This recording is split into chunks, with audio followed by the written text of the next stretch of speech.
Ayaw kayo din ni si Garcia ba oh? So what's up guys? Nandito kami ngayon.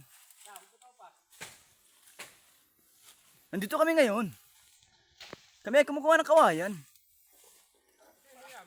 Magsusurvive kami. Gamit lang ang kawayan. Ayun si Garcia. Umakyat siya ngayon sa puno para putulin ang kawayan.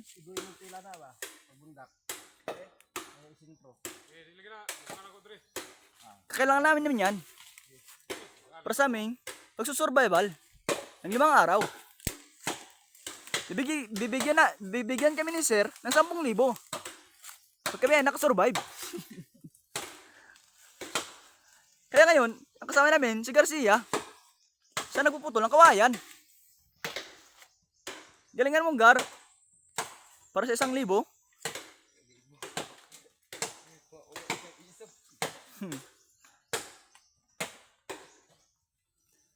Si Garcia nga pala, pinaglihi, sinang unggoy. Pero joke lang.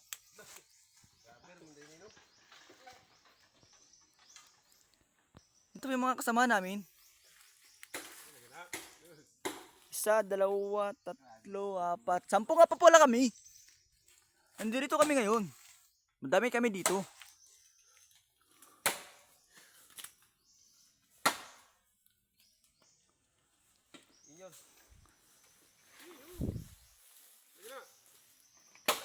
Malapit na maputol.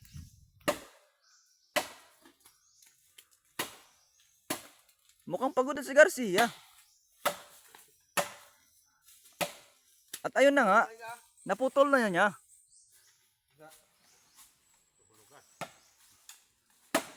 So ayun guys, may 10,000 na kami ngayon guys. May 10,000 na kami. Kasi naputol ni Garcia ang kawayan. Tsaka hinulog niya na yung sandata niya. At saka bababa na rin siya. Ayan na siya, pababa na siya. Gamit lang ang kanyang kamay at paa. Kaya subscribe na kayo guys sa aming channel. Kalungkutan channel. Buhay tropa.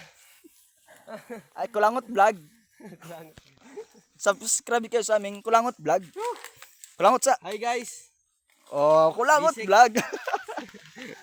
So yun guys, nagsusurvive na kami ng 10 araw. 10 araw. Gamit ang kawayan.